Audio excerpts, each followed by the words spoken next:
The cinematography of The Shawshank Redemption is a powerful tool that helps to tell the story of hope and redemption in the face of adversity. The film's muted palette and use of light and shadow create a sense of claustrophobia and isolation, but also suggest that there is always hope for a better future. Cinematography Breakdown Part 1. The way cinematographer Roger Deakins and director Frank Darabont narrated the story through camera is wonderful. So, there are two scene breakdowns in this first part. First one is of Brooks' release and second one is the conversation between Andy and Red about hope. What are you talking about?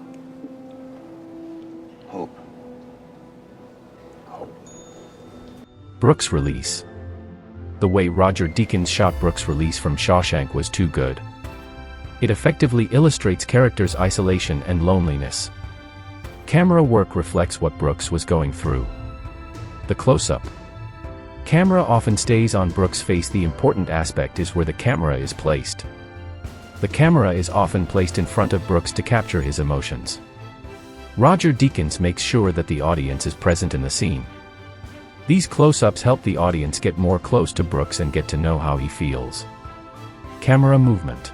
As Brooks steps out of prison, there's a slow track in that makes the audience focus on Brooks and it makes him isolated. The camera constantly tracks Brooks' movements. This particular camera movement, which is used when Brooks was working at a store bagging groceries. The camera movement starts from point A and ends at point B. The movement establishes a surrounding to us and shows us what Brooks' job was. Framing. The way isolation, loneliness is shown is noteworthy. The way Brooks has been composed, the empty space around him with shallow depth of field making him separate from his surroundings, with help of diffused lighting, emotions gets conveyed in a much better way. At the end of this scene there is a slow trackout which slowly reveals how this journey of Brooks has ended. And we get out of his sequence with trackout. With all these combinations it gets more impactful and makes these scenes more immersive. Brooks was a kind and gentle soul who had spent most of his adult life in Shawshank. He was well liked by the other inmates, and he served as the prison librarian. When Brooks was finally paroled, he found himself struggling to adjust to life on the outside. He missed the structure and routine of prison life, and he found it difficult to connect with people who had never been imprisoned.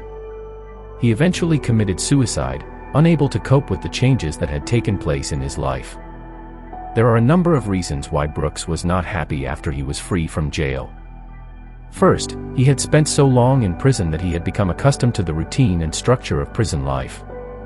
When he was released, he found it difficult to adjust to the chaos and uncertainty of the outside world.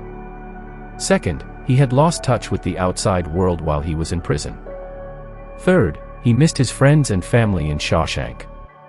They were the only people who understood him, and he felt lost without them. Brooks' story is a tragic reminder of the challenges that ex-offenders face when they are released from prison. It is important to remember that ex-offenders are not criminals. They are people who have made mistakes, and they deserve a second chance. We need to do more to help ex-offenders adjust to life on the outside so that they can succeed. Make sure to subscribe to our channel and be part of our family. Conversation between Andy and Red about hope. This small scene is where director Frank Darabont and cinematographer Roger Deakins takes us on a journey. The way this scene is structured visually is simple and too good. The conversation takes place between Andy and other guys. Later on the conversation is between Andy and Red. At first the conversation was chilled out and later on it got serious. Let's see how this takes place visually. The camera slowly tracks left while keeping Andy at the left side of frame, and as conversation progresses then bringing him back to center of frame. This complete conversation is revolving around Andy. To establish ambience we start with a wide shot and slowly get into OTS over the shoulder shot of Red. Cut to. And then we get into OTS over the shoulder shot of Andy and the camera starts to push in slowly, and from OTS we get a close-up shot of both Andy and Red, while intercutting between these two track-in shots. This simple shot taking tells the audience that this conversation and this part of the story is important, and later on which is linked with the end of film.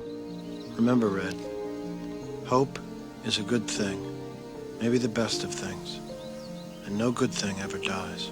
The director and cinematographer make sure that we don't come out of this scene. Well, how did they do it? This scene ends in a tight close-up and red leaving frame. There was no breathing space in this scene. There is no track out or wide shot at the end of this conversation to take the audience out of this conversation, like they did at the end of Brooks' scene. This particular scene is a really good example of good filmmaking.